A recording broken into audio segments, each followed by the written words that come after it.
जय माता दी, जय श्री राम। मेरे सनातनी भाई बहनों, वर्तमान में जिस प्रकार से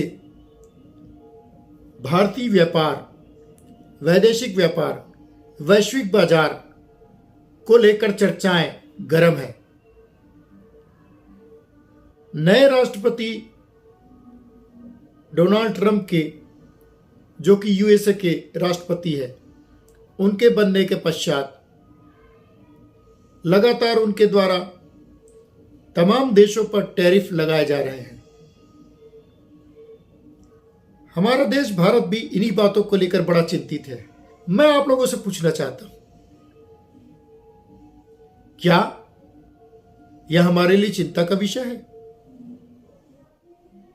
दूसरी बात आप लोगों को पूछना चाहता हूं, क्या हमारे देश की अर्थव्यवस्था, हमारे देश की कार्यप्रणाली इतनी कमजोर हो चुकी है कि हम अन्य देशों पर निर्भर हो चुके हैं?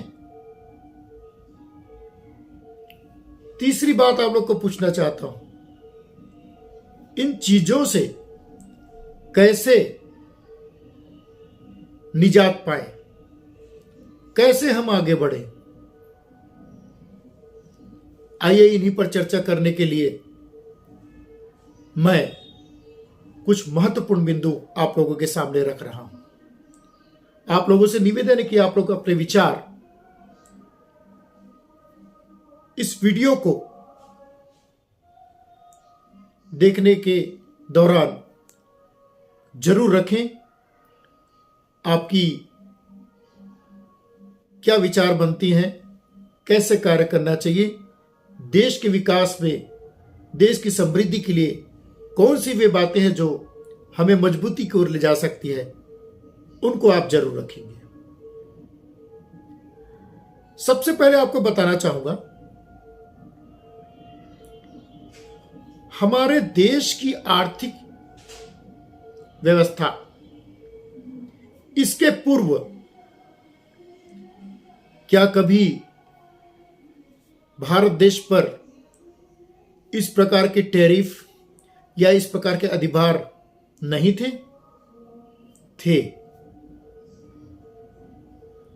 दूसरी बात आपको बताना चाहता हूं, भारत एक ऐसा देश है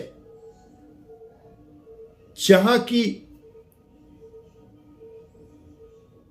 अनेकानेक चीजों का एक्सपोर्ट हम लोग करते हैं और हमारे देश से लगभग विदेशों को सामग्रियों की आवश्यकता होती है और ये वो चीजें हैं जो दैनिक उपभोग की मूलभूत वस्तुएं हैं।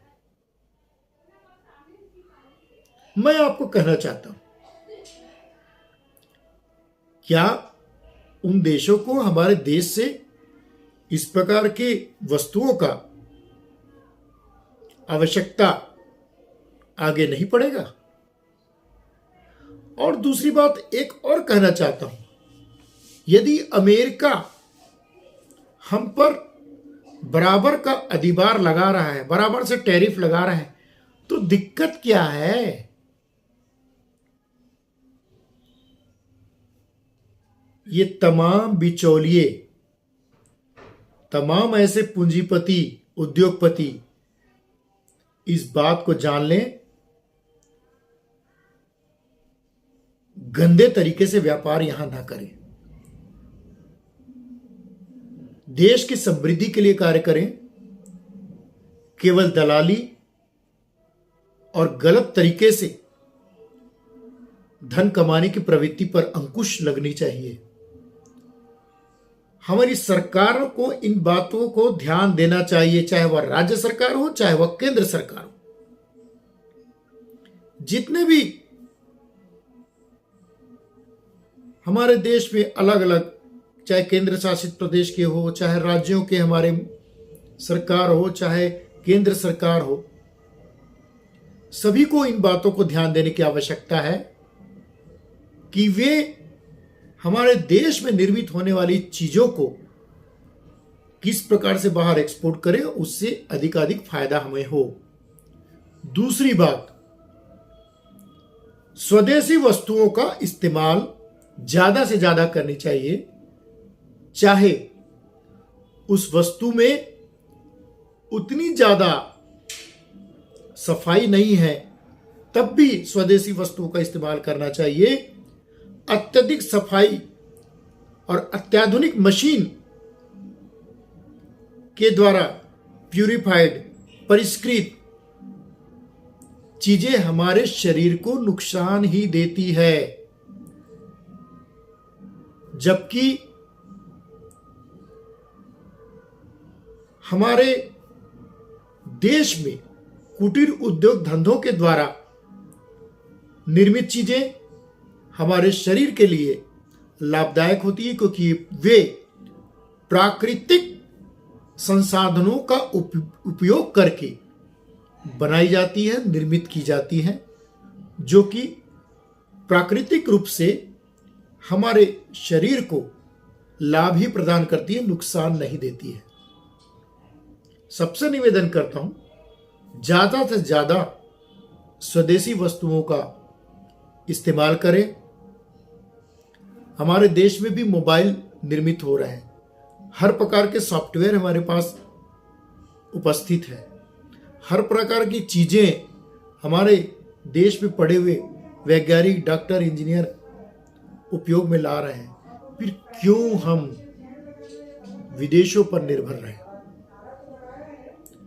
कोशिश ये की जाए कम से कम विदेशी वस्तुओं का हम लोग इस्तेमाल करें और कम से कम चीजें जो अति आवश्यक है उसे ही मंगाया जाए। मसलन नेचुरल गैस, पेट्रोलियम प्रोडक्ट्स की बात होती है, वहीं पर कुछ रक्षा उपकरणों की बात होती है। हम कोशिश करें कि उन चीजों का विकल्प ढूंढा जाए और अपने देश में ही निर्मित सुरक्षा संसाधनों का उपयोग किया जाए। अपनी तकनीकी को, अपने ज्ञान को और भी अधिक बढ़ाया जाए, तो मुझे लगता है कि हमें अन्य देशों पर निर्भर रहने की आवश्यकता नहीं होगी। इस प्रकार की चीजें सुलभ हो जाने की वजह से हम उन देशों के आदी हो गए हैं, क्योंकि हमको बनी बनाई चीजें मिल रही हैं। लेकिन जिस दिन हमको उन चीजों का अभाव होगा, उस दिन 100% कहता हूं, हम लोग उन चीजों को बनाने में सक्षम होंगे।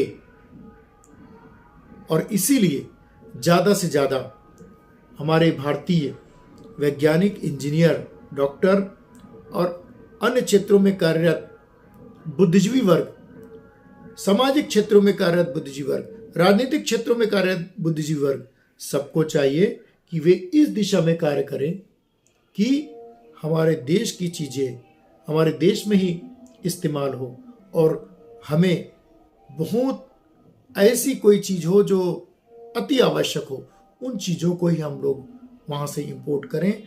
तो मुझे लगता है कि इन समस्याओं का हल हो जाएगा। दूसरी एक बात कहना चाहता हूं,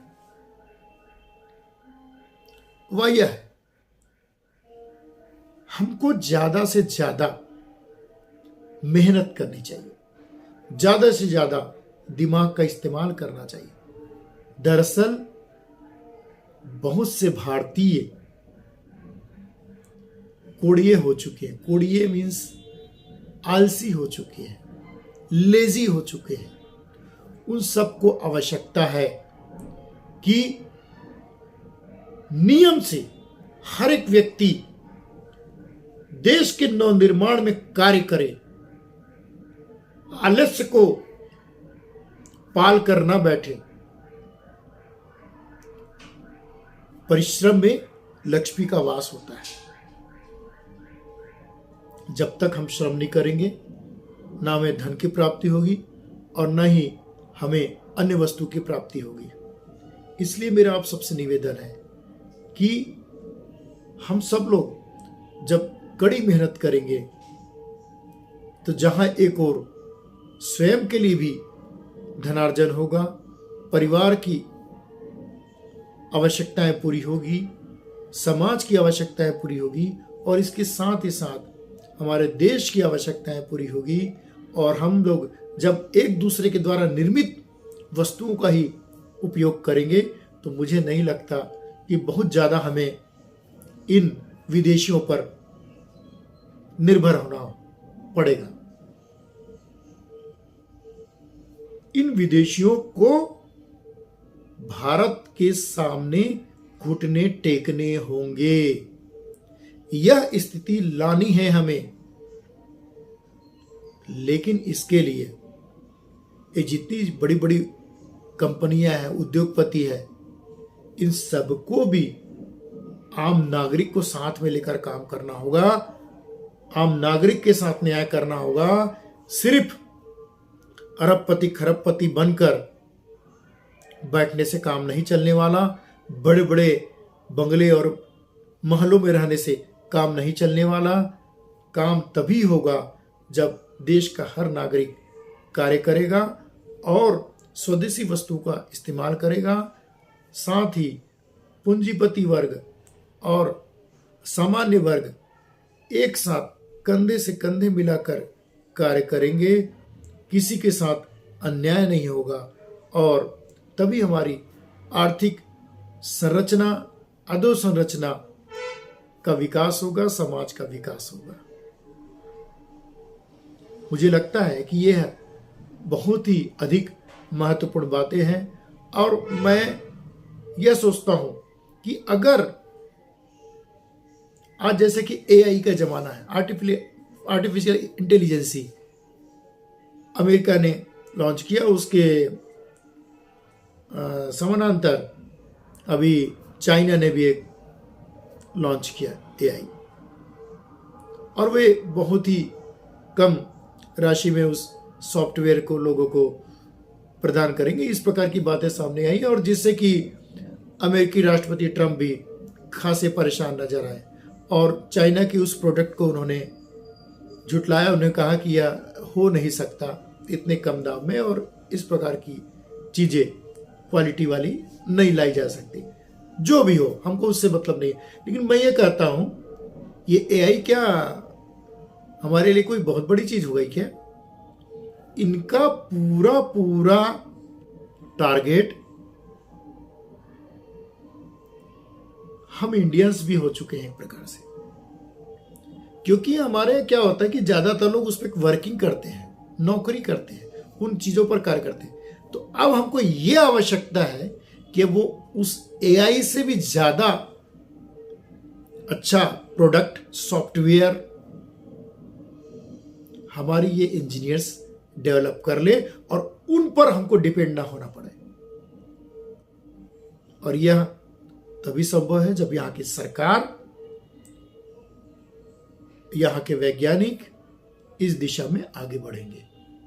नहीं हमको आवश्यकता, हम उससे धीरे काम कर लेंगे, लेकिन अपनी जगह पे ही काम करेंगे, उनके लिए काम नहीं करेंगे।